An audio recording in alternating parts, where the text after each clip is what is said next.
Okay, tonight we're speaking with Brad Ford, and Brad, you're the frontman for the CCR Tribute band, Fortunate Son. And I guess the best place to get started off is most people might ask you why you made the decision to go the route of a tribute band rather than forming a band where you could write and record your own original music. Oh, well, Jason, hey, it's a pleasure, and thank you so much for the opportunity. And, I've been doing this since, oh gosh, I don't know, for so many years. Our official Fortunate Son show that we did was in 1994. Our very first show Wow. was the Temecula Tractor Races with, and let's see, who else was on the bill, was Lou Diamond Phillips of La Bamba fame. Wow. And the Kentucky Headhunters. No, before that, I was in a band in the Los Angeles area, and we had a 60s show. And back in the early 80s, this is right before the hair and the metal bands took over in like 83, 84. There was a big 1960s resurgence. And our original name of the band was called the Zanti Misfits. Wow. Taken from an old, what was the name of the show? I can't think of it at the time, but Okay. anyways, we stole the name. It would have been better if I actually knew the name of that. I can't think of that. That's all right. Anyways, we changed our name to in 1986 to the name to the Trip, the Ultimate 60s Experience, and basically we were doing a tribute to the entire 1960s, including it was a multimedia presentation, kind of like Beatlemania was with the Beatles. We were doing it with the entire 60s. Oh, wow. With various snippets of 1960s culture and music, and combined with the best of the British invasion, all the way to psychedelic rock. We did a lot of LA garage music, one-hit wonders. So every night it was different, and it was a happening. So being of that generation and growing up in the 1960s, I was just a kid. Yeah. Basically, I grew up in the 1970s, but I was always enamored with that 1960s culture. And getting back to your original question, just to let you know where I was at this time, or at that time, yes, I was, we were performing with, doing a lot of great shows, and at that time we were with, in 1989, it was a Summer of Love tour with the original Seeds and Sky Saxon, the Strawberry Alarm Clock, Arthur Lee and Love. Wow. And so I got to know a lot of those guys and remain friends with them, through the years. Sean Bonnewell and the original Music Machine, that had the great hit Talk Talk. I mean, it was like one of the first punk songs ever. Anyways, I was always enamored with this music, and so one thing led to another, and I wanted to record and create music in that vein, which is still near and dear to my heart. But we did a lot of, like I said, 60s covers, and one of them obviously being CCR and John Fogerty. And I'll never forget in 1985 when Center Field came out, the album, had to immediately do The Old Man Down the Road, the song, that is. And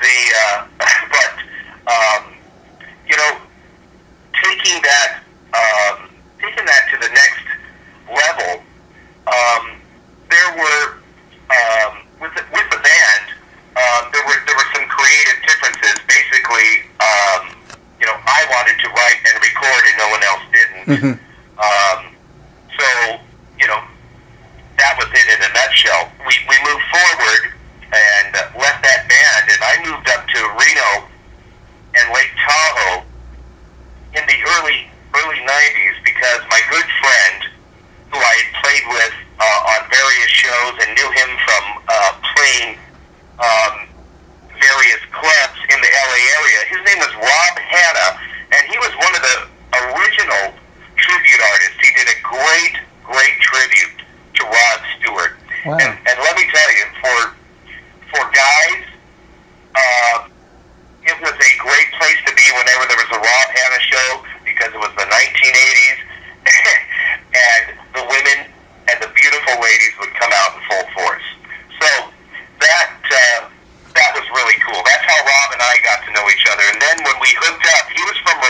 And when I moved up there in Reno and Lake Tahoe back in, I think it was like 94, 95, there was an agent up there and said, Brad, you got to do a Creedence tribute.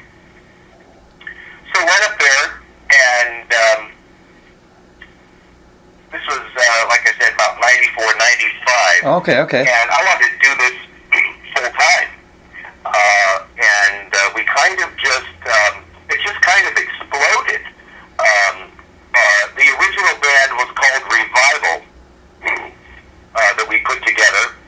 And the rest of the guys in the group did an Eagles tribute. And, and they were called Heartache Tonight. So I joined them, so we basically had an Eagles and a Creedence tribute combined. Wow. So in between, with the band, we would call it the Creedles. That's great. Basically, it just exploded and took off, and, it was just great playing with Rob again on a lot of dates. He would be playing the same casinos and showrooms that we were, and a lot of the county fairs, throughout Nevada and California. And, that's where it was really rooted. Just to backtrack just a little bit, as I explained, our very first gig with, or as a full-on Creedence tribute, was the Temecula tractor races back in '94. Wow. And as I explained, there was Lou Diamond Phillips and the Kentucky Headhunters. My guitarist, Mike Francis Cheney, is like a brother to me, and him and I knew each other from working, in Pasadena and Los Angeles. He was in a band called the California Band, doing a lot of covers and things like that. But we just struck up a great friendship and a relationship. We're still playing with each other to this day. And Mike Francis Cheney is one of the most sought-after vintage guitar amplifier repair techs, and also really, I'm proud to say, he's worked on John Fogerty's amps. He's worked on Don Felder, Metallica. He's worked on everyone's amps, and he's much sought after by companies to really put out a good product. So he's just a pleasure to work with, and we've been together for years. And let me ask you. You mentioned that. And then we had there was a different drummer back then, Rob Pereira, and a different bass player, Danny Ciola was his name. We were two bands in one. We had a local band, very successful band, called the Moving Targets, and we would play all around Southern California. A lot of corporate events, a lot of we were just a high energy 60s, 70s, 80s dance band. Hammond B3, 12-string guitars, lots of harmonies. Wow. And so we said, okay, we're going to do a Creedence tribute. We saw the writing on the wall, and I spoke with Rob Hanna, like I said, and he said, Brad, you got to do a Creedence tribute. And let me ask you, Brad, because Creedence and Eagles, you said you guys had covered at one point, and both groups, they've got their stuff all over radio. Everybody knows the stuff. What was the decision to just stop doing the Eagle stuff? I was curious. Well, what happened is I kind of had a falling out with that band. Okay. How do I put this lightly without sounding uncool? Some band members were being funny with the money, and there was just a lot of drug use. And that just wasn't my thing, and I didn't want to be a part of that. I hear you. I wanted everything transparent and to be out in the open. And so I said, okay, I'm going to remove myself from this situation, and I'm going to get together with a good friend of mine who played in Rob Hanna's band, the Rod Stewart band, Michael Furlong and I had been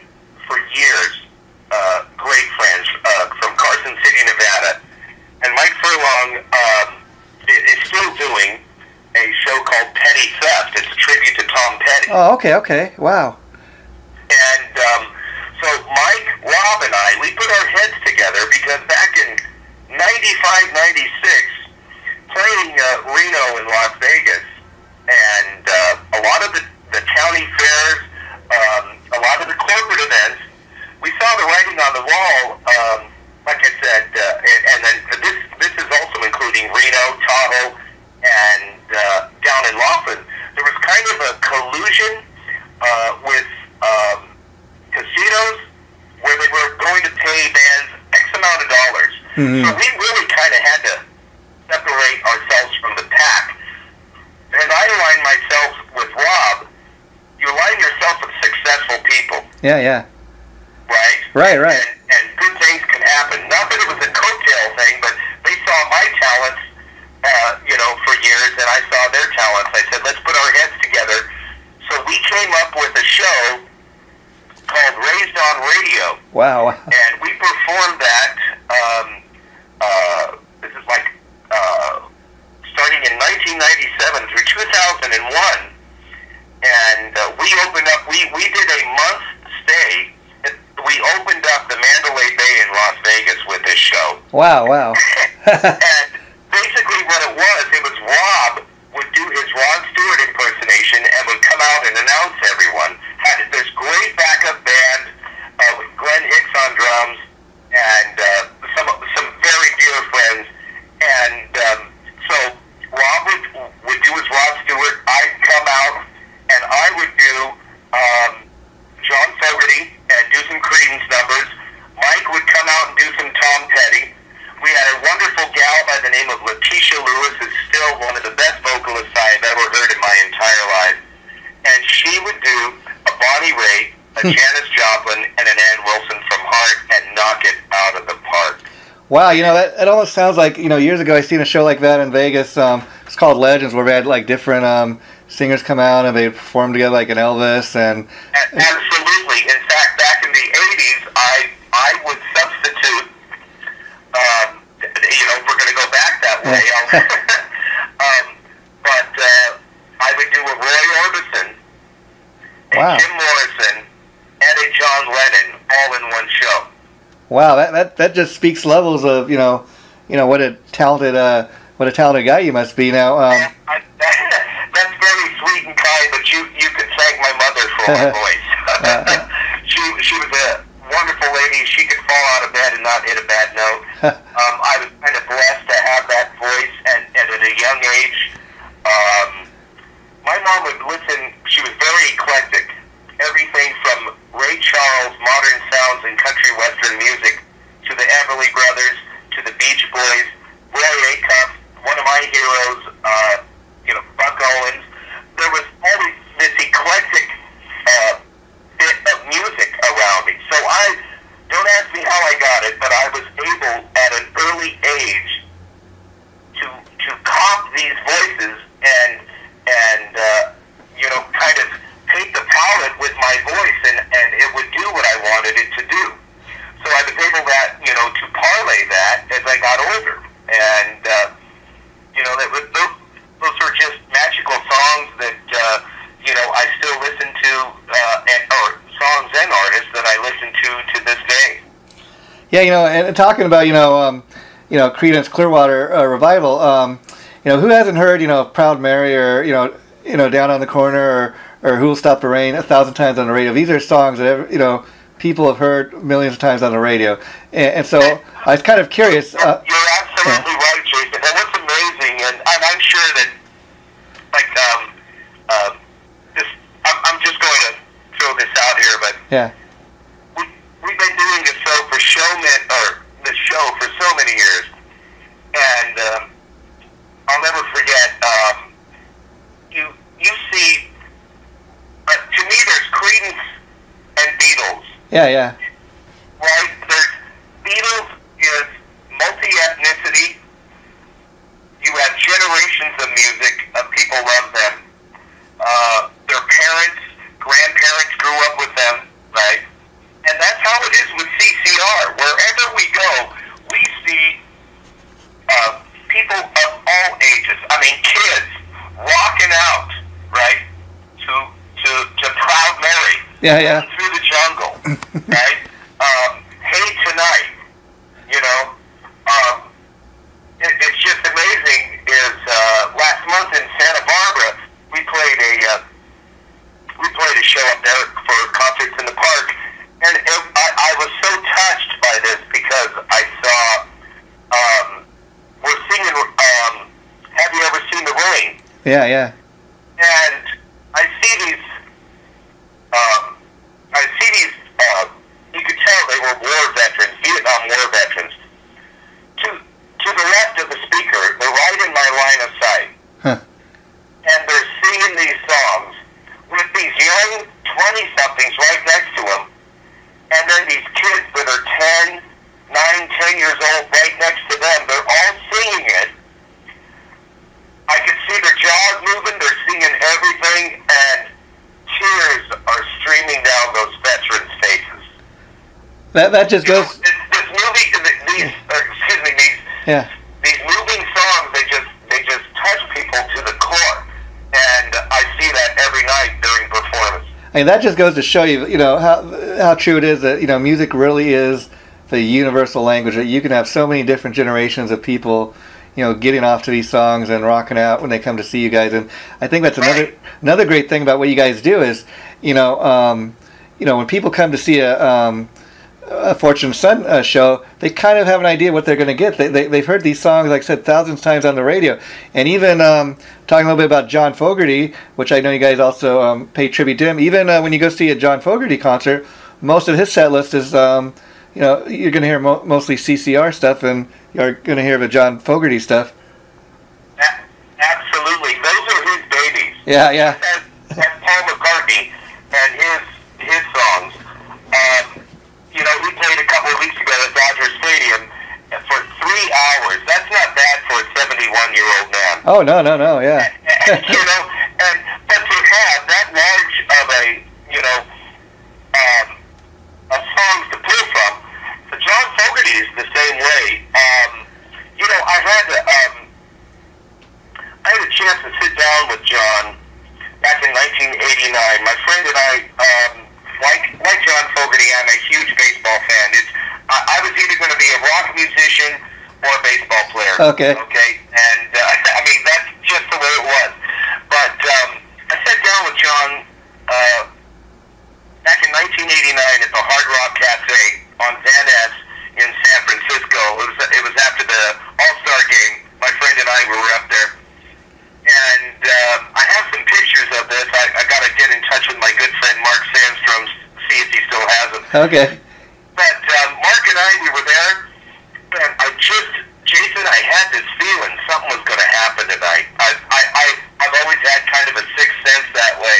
And Wow. lo and behold, honest to God, here comes John Fogerty walking in with an Oakland A's hat. Right. Wow. How cool is that? Right? Yeah. There's John Fogerty right there. He goes, Brad, you're absolutely right. So anyways, after I got a little bit of liquid courage and, no one was there. No one recognized him. He was there with another friend of his. Wow. And Mark, my friend, was with me, and John Fogerty, we sat down for the next 4.5 hours and really pretty much talked baseball and rock and roll. And, I asked him, about his influences and, where did you get this song? And, Yeah. And, Run Through the Jungle, and as he said, he was kicked off, and he did that for the guys that are over there in Vietnam. Wow. I tell him, I say, John, I play your songs. I said, I do Green River every night. And, he just was tickled pink, right? Mm-hmm. And the more the Guinness and the bass started flowing, he really started opening up. And, he said, Brad, he goes, they were just magical times. We captured lightning in a bottle. And he also said, he goes, he knows that he is a perfectionist. And it might upset some people, but I kind of felt the way he did. It's like, no, if you know your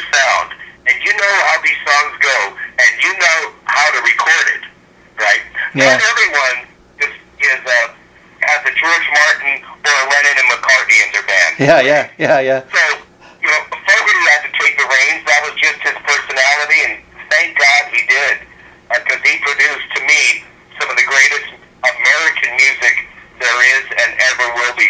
There's the Eagles and Creedence as far as I'm concerned, and I think that most people will put Creedence above them as well. Yeah, and even I'd say maybe just add like the Beatles, like you were saying. And you know, I was curious. Besides that, have you ever had any more contact with John Fogerty, or has he ever come up? He is a God.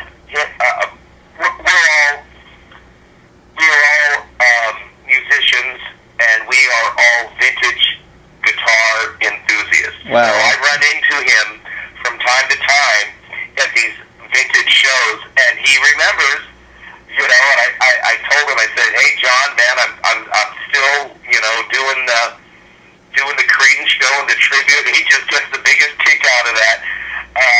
I haven't seen him for a few years personally, but caught his show a couple years back, and last year on Access TV they had a show live from the El Rey Theater as well. Oh, okay. Excuse me. But John, you know, back in the 80s, you know, there was still a lot of bitterness that he had and that he was holding in.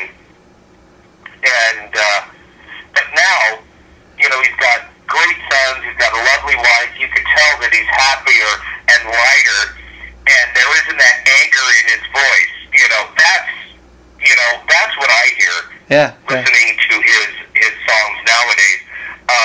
You know, the craftsmanship is there, but from those years of 1968 to 1972, recording at Wally Heider's studio up there in the Bay Area, that was magic in a bottle. It was that great analog. Everyone was angry, and that's what makes the best rock and roll. Yeah, it really does. Now, like you said, you've done your multimedia show and you've done all these 60 era songs. Now, I was curious, were you always a fan of these songs, or would you say you become more of a fan since you've put this band together? Well, you know, it's funny, Jason, is when you think about it, I'm proud to say that us as Fortunate Son, we started out as Revival, and then switched to Fortunate Son. This is a sidebar. I got a cease and desist order back in 1997. I was playing up in Reno, and I got a cease and desist order. We were playing in El Dorado, at the El Dorado Casino. I got a cease and desist order from the management of Creedence Clearwater Revival.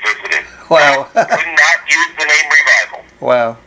So I changed it. We changed it to Bad Moon Rising. Wow. That's when we were with the Creedles and the Eagles group. Okay. And then, yeah, I call them Creedles. But anyways, so yeah, then when I moved back down here, back home to Southern California, we switched the name to Fortunate Son. But basically, doing this for 20 years,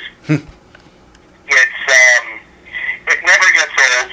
You know, we've been able to go to Canada, Europe, Asia. Wow. And all over U.S. And whether it be corporate events or county fairs, it's always the same. People come up to you and you just feel the love and the true joy that these songs bring. And everyone you meet might have a different story of how these songs touch them. Oh, yeah. So every night, you know, it's not going through the motions. Our band, right? Mike Franciscini, Ron Oda on bass and vocals, and Dan Murdy, my drummer. We've been playing on and off together for 25 years. Wow. So, you know, we're brothers in arms. And, you know, you fight like cats and dogs, and yet you take a bullet for each other, right? Right. And, you know, I try to knock it out of the park. leave anything on there, on the stage, whether it be for 45 minutes, an hour, or 90 minutes, right? Yeah. There are so many great, beautiful songs to pick from. And every one of those, we try to switch up and give a different show every night and pound those out, because those people, A, want to come and see a great show. B, the songs are more important than the show. Yeah, yeah, yeah. And C, they leave saying the way that was delivered, right? You're right. And the feelings that all those songs recapture, good, bad, sweet, sorrow, they follow us, and we just get the sweetest messages and the kindest regards on Facebook and through our website. That we have kids and adults from all over Europe saying, "When are you guys coming back over?" And it's such a wonderful, warm feeling how binding and bonding CCR music really is. So how many gigs do you guys typically do here? Because I'm looking on your Facebook page and I see that you guys like you said, you've been all over the place. Besides the U.S., you've been to Asia and Europe and Canada. And for a tribute band, that kind of speaks volumes that you guys have reached that plateau, because there are bands such as even the Iron Maidens, who same thing, they go all over the world. And then there's some bands that just kind of stay local. What do you think it is about you guys that you've reached that plateau? Because again, it just it's amazing. I mean, are you kind of amazed yourself that being in a tribute band, that you're making this kind of money, because it's just amazing to me sometimes, That was good, Jason. No, you know what it is, Jason? Yeah. It's passion. I have a passion for performing. I have a passion for entertaining. I love the sounds. I am not a hero type of guitarist, right? Mm-hmm. Yeah. I love vintage sounds. I know how to capture these sounds, both with the guitars and amps. And we've all heard CCR done by millions of bands. Yeah. And I love them every time I see it. But what we do is there is a love and a passion there, and it really is. I know I'm not out there just doing a job and just doing the numbers. I mean, you look at Mick Adams. Yeah, yeah. The Stones. Yeah. And you look at Queen Nation. You look at Bonfire. Yes, are we all actors? Yes, we are. But you know what? We bring a passion to that music. Yeah. I totally agree with what you're saying. You see that, and it really the audience sees that you're just not going through the motions. And when you hear them singing, right? You hear them singing "Bad Moon Rising," "Proud Mary," right? Right. You hear them singing "Center Field," and they're screaming, "Put me in, Coach." I could let them sing, and it's kind of like a Bruce Springsteen concert. You can just take the mic out to them and let them do all the singing. They are so excited. Yeah, Brad, I'd like to compare this, or call it like rock and roll theater. And like you said, part of the reason we're doing these interviews with people such as yourself is because I've been to a lot of these tribute shows, and I really enjoy it, especially the ones that not just get up on their stage and just play the songs note for note, but I enjoy the bands that dress the part, like all the great bands you just mentioned, Mick Adams and the Stones, Bonfire and Queen Nation, and what all these bands do is they put on a show. It's the ultimate show, the spectacle, Las Vegas, Kiss, if you will. And you have to respect that. Yeah. You need to respect the artist, and you try to emulate it, such as myself. Not to interrupt, but we do John Fogerty and CCR as he does Yeah, yeah, yeah. Right? There are some special shows where we will do, like Cosmos Factory, Green River, in their entirety. And I like to do those as multimedia happenings. Remember in the 1960s, they used to call it, hey man, it's a happening. So you want to do something special, especially for the audience. That might not be for everyone, but there are a lot of niche shows that are really fun to do, and people get it, what you're doing. Yeah, I mean, even looking at your photos on your Facebook page, I mean, you guys dress the part. You look like you came from that era.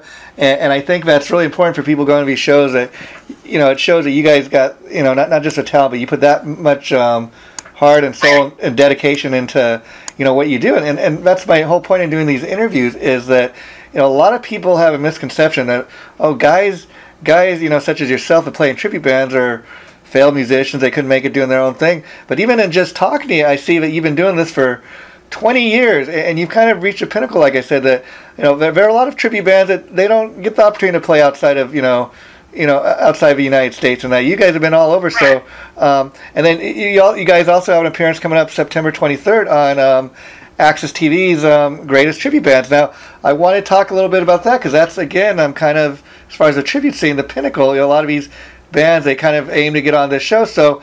Absolutely. If I can touch on something real quick, Jason, as you had mentioned, a lot of people might say, that they're not, they're failed, whatever, yeah. Not failed, but, God, they just couldn't take it to that next level. Well, my theory is, you have wonderful musicals out there. Yeah. You have La Boheme, Bye Bye Birdie, right? Yeah. All these great clubs. How many times are those performed? Yeah. People go and pay to see them, right? Yeah. I'll take it a step further too, Brad. I'll tell people who say that okay, just talking to you, I have a lot of respect for what you do, Brad, because me myself, I'm not a musician.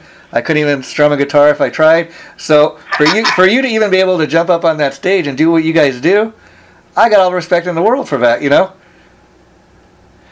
Jason, and you do it night after night. Yeah. And it's in my blood. This is something that I was always going to do, and I knew from an early age when my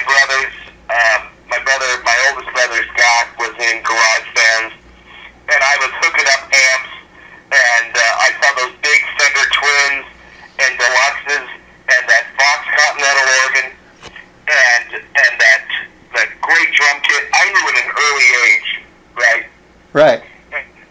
Doing that summer, listening to, I'm 5, 6 years old and listening to Sandy Koufax pitch against the Cardinals with Vince going on the radio. I was hooked at an early age. And sidebar, my beautiful grandmother, Helen, she used to work, for those of you here in Los Angeles, you guys all remember Thrifties. And back then they would sell 45 records and albums, and every couple of weeks she was just the sweetest thing. She would just bring us a stack of all the latest singles and all the latest albums, and I still have that first album that my brother brought home, the first Creedence Clearwater Revival album, and it still has that Thrifty sticker on it. Wow, yes. $3.69. Yeah, Thrifty's too, for anybody who remembers, that's what is now Rite Aid, and they used to also be famous. Now Rite Aid, correct. They used to also be famous for ice cream. It was magical times, and those influences have stayed with me, through this day. Yeah, and I wanted to touch a little bit on the World's Greatest Tributes. I was curious, how did you guys get the opportunity to appear on that? Of course, it's September 23rd coming up, but I mean, did you have to audition for that? Did their producers? Here's what happened. Basically, in a nutshell, our good friends Led Zeppelin, okay? They've been around a long time, and another great tribute, yeah. My friend Jim Wooten, who plays the John Paul Jones in Led Zeppelin, him and I have known each other for 30 years since we were playing together at Buc-ee's in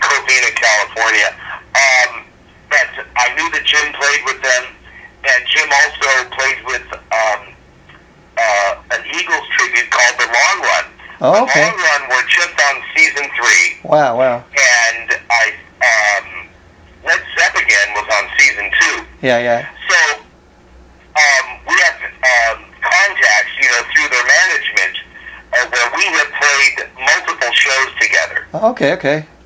So, Castle Entertainment Group,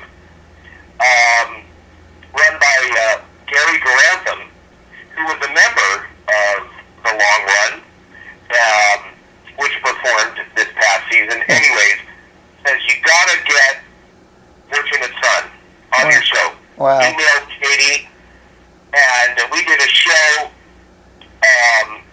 2 sold-out shows in Claremont at the Candlelight Pavilion this past June. Wow. And my drummer and I were outside, and we saw this really attractive lady with this guy walking in, and she's waving to us, and it's like we were like Mo and Larry and Curly. We looked behind us and it pointed to us, and she waved again, and I didn't think anything of it, right? Yeah. And my drummer Dan Murdy, who was friends with her on Facebook, had been saying, "You gotta come check out our band. Gotta come check out our band. Gotta come check out our band." And Manny Dominguez, also, who was big on the Southern California tribute scene, had been texting her and messaging her, "Hey, you got to come check out this band. You're going to need a CCR tribute." Wow, wow. The band CCR tribute. Mm-hmm. So we found out that first night, and again, Jason, I didn't even think of this. Mm-hmm. I mean, yeah. I didn't put 2 and 2 together until the next night when Gary Garathon from the Long Run comes in and says, "Hey, Katie was here last night. She wants you for season 4." Wow, and, wow. right, Jason, we couldn't mention anything, right? We need to keep that all under wraps. Yeah, yeah. And, are you kidding me, man? We were like busting off the walls. Wow. But we got a lot of congratulatory calls and posts on Facebook and texts last couple of weeks, from Mick and Gary and the Led Zeppelin and all kinds of tribute bands saying, "Hey, welcome to the family." And as Mick says, and Mick and I have been talking a lot and Facebooking and along with his lovely wife Erin and my wife Stephanie, we've really, it's just amazing that the camaraderie that you feel. People would say it would be like a competition and things like that. Yeah. Talent is talent, and you respect each other's talent, and it's kind of like you're on deck in the batter circle, right? Yeah, yeah. On deck, and someone's up to bat, and you're going to come up and you're going to knock them in. That's how it is with the tribute band scene here in Southern California. Yeah, I'm glad you brought that up because one thing I really admired, that's something I noticed early on is it's almost like a fraternity, if you will, and these, whereas if you were, like you said, in an original band, the bands would be competing against one another. What I really dig about the tribute scene is I know a lot of guys that they book their own shows in that, and they'll call up their friends and other tribute bands, "Hey, would you guys like to open for us on our show next week?" Or they hear of another band or whatever that needs an opening band, and they'll recommend your band or whatever. And I think that is really a cool thing, about the tribute scene. There's power in numbers. Yeah, yeah. And you can't let egos get in the way. A good show is a good show. Case in point, this past Saturday night, September 23rd, we did a show with Mick Adams and the Stones at the Coach House down in San Juan Capistrano. And it could not have been more electric and exciting. And you know why? It's because it's the best of American rock, best of British rock. There you go. You put those people together. It's kind of like back in the 1960s. You could put Jefferson Airplane, right? Yeah, and Kiss. Chuck Berry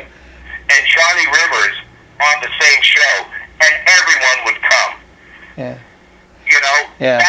that's the camaraderie that you feel when you're at our shows. It's like, you know, so we open shows, where we'll share the bill with the long run, the various tribute acts, and it's just all one big family, there to rock, have fun for 2.5, 3 hours, and get a great performance. And you know, like you said, you know, even doing a CCR tribute, you guys could play with an Aerosmith tribute, a Leonard Skinner tribute, Rolling Stones tribute. That's the great thing is, you know, you guys kind of fit in with a little bit of everybody. You know, obviously you're not gonna you know, probably fit in with a Metallica or something like that, but I think for the most part you could play with almost anybody. Try me, Jason. Yeah. I'll do it, man. Yeah, people probably, you know, come out and check it out anyways, because, you know, a lot of what I see with these tribute bands is like anything else, but ones that are really, really good, they rise, you know, the cream rises to the top, if you will, and the ones that aren't any good, they don't really last. But you know, it just amazes me that you know, the tribute scene has become so huge and successful, but that's because you guys are, you know, you really put in the, you know, the heart of it, love and the dedication into what you do. Well, we sure appreciate your kindness, and Jason, it's just, this is something that we do, you know, and it really is, I mean, all over America. I mean, you have tribute bands from all over. You know, you look at, there's CCR tributes everywhere, and, you know, from local towns and things like that. But you know, that's the specialty of it. I mean, you look at the success that you know, one of the original bands, tribute bands, Rain, right? Yeah. I mean, they were a Beatles tribute band forever, and then you look how far it's come. Like I said, when I was, you know, good friends with Rob Hanna, that did Rod Stewart. These guys were the originators. I saw what was happening, and I said, you know what, this stuff is going to be around for years.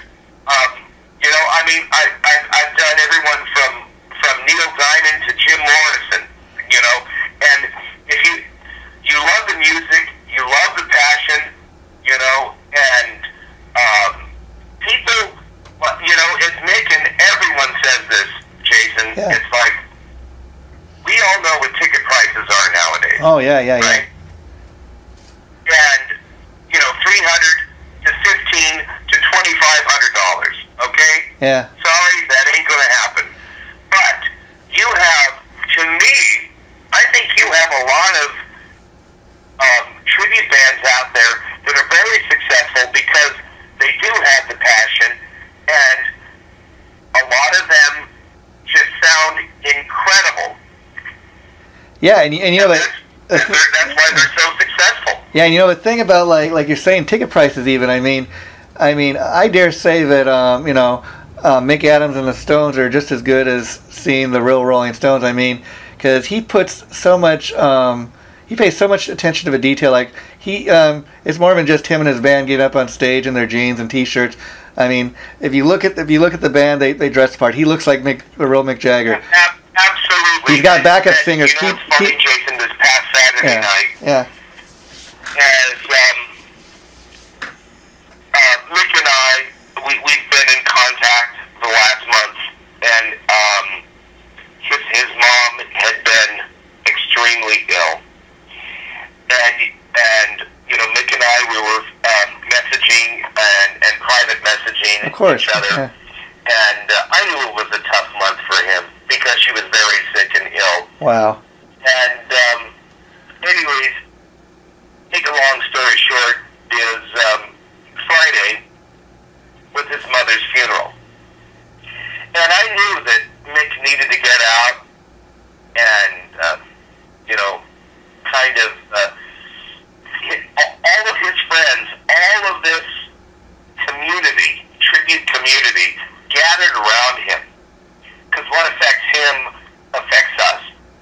And it was just very loving to see all of the beautiful posts that everyone, and the day Tribute was down there on Friday night. Wow. And I knew I knew Mick needed to get up and, kind of blow off some steam. So Friday night, guess where he was?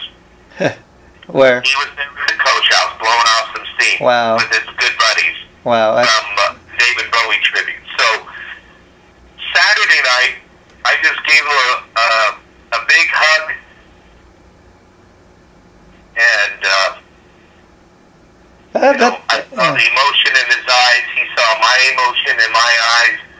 And, just said, we're here for you, brother.